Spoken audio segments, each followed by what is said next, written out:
அனைவருக்கும் வணக்கம். நீங்கள் மே 19 2025 திங்கட்கிழமை தினமணியில் இருக்கிற முக்கியமான நியூஸஸ் என்னென்னு பார்க்கலாம். ஹெட்லைன்ஸ் என்ன கொடுத்துருக்காங்கன்னா, பாகிஸ்தானுக்கு கடன் உதவி, ஐஎம்எஃப் நிபந்தனை. இந்தியாவுடன் நீடிக்கும் மோதல் போக்கால் பாகிஸ்தானுக்கு கடன் வழங்கும் திட்டத்துக்கான நிதி மற்றும் சீர்திருத்த இலக்குகளுக்கு பாதிப்பு ஏற்படலாம்னு சர்வதேச நிதி ஆணையம் தெரிவிச்சிருக்காங்க. 11 நிபந்தனைகள் விதித்திருக்காங்கன்னு தெரிவிச்சிருக்காங்க.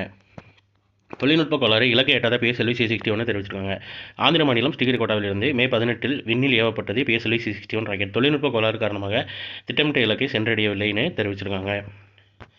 சொந்த நாட்டிற்கு பணம் அனுப்பினால் 5% வரி, ட்ரம்பின் புதிய திட்டம் இந்தியாவுக்கு பாதிப்புன்னு தெரிவிச்சிருக்காங்க. அமெரிக்காவில் இருந்து பிற நாட்டினர் தங்கள் சொந்த நாடுகளுக்கு பணம் அனுப்பினால் 5% வரி விதிக்க முன்மொழியும் அந்நாட்டு அதிபர் டொனால்ட் ட்ரம்ப் புதிய திட்டம் இந்தியாவை வெகுவாக பாதிக்கும் என்று நிபுணர்கள் எச்சரித்துள்ளனர்னு சொல்லி தெரிவிச்சிருக்காங்க.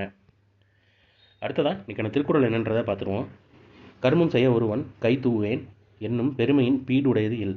குடிப்பெருமைக்கு உரிய கடமையை செய்வதற்கு சோர்வடைய மாட்டேன் என்று ஒருவன் முயலும் பெருமையைப் போல மேம்பாடானது வேறொன்றும் இல்லை அப்படின்னு குடி செயல்வகை அப்படின்ற அதிகாரத்தில் திருவள்ளுவர் சொல்லியிருக்காரு. அரசமைப்பு சட்டமே உயர்வானது உச்சநீதிமன்ற தலைமை நீதிபதி BR கவாய் தெரிவிச்சிருக்காரு.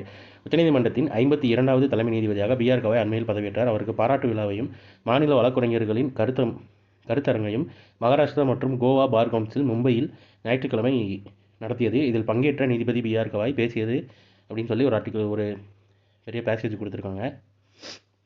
அதில் அரசமைப்பு சட்டமே உயர்வானதுன்ற மாதிரி அவர் தெரிவிச்சிருக்கதா சொல்லியிருக்காங்க. வேளாண்மை மற்றும் மீன்வளத்தில் தமிழகம் முதலிடம், அரசு தகவல்னு தெரிவிச்சிருக்காங்க. வேளாண்மை, பால்வளம், மீன்வளம் உள்ளிட்ட துறைகளில் தமிழகம் தேசிய அளவில் முதலிடத்தில் இருப்பதாக தமிழக அரசு தெரிவித்துள்ளதுன்னு சொல்லி ஒரு ஆர்டிக்கல் கொடுத்துருக்காங்க. டேட்டாஸ் எல்லாம் கொடுத்துருக்காங்க. நம்ம பார்க்க வேண்டியது எந்தெந்த செக்டார்னு மட்டும் பார்த்துக்கோங்க. அக்ரிகல்ச்சர் மற்றும் மீன்வளத்துறை. அடுத்ததாக சுருங்கி வரும் மன்னார் வளைகுடா தீவு ரூபாய் 50 கோடியில் மறுசீரமைக்க நடவடிக்கை.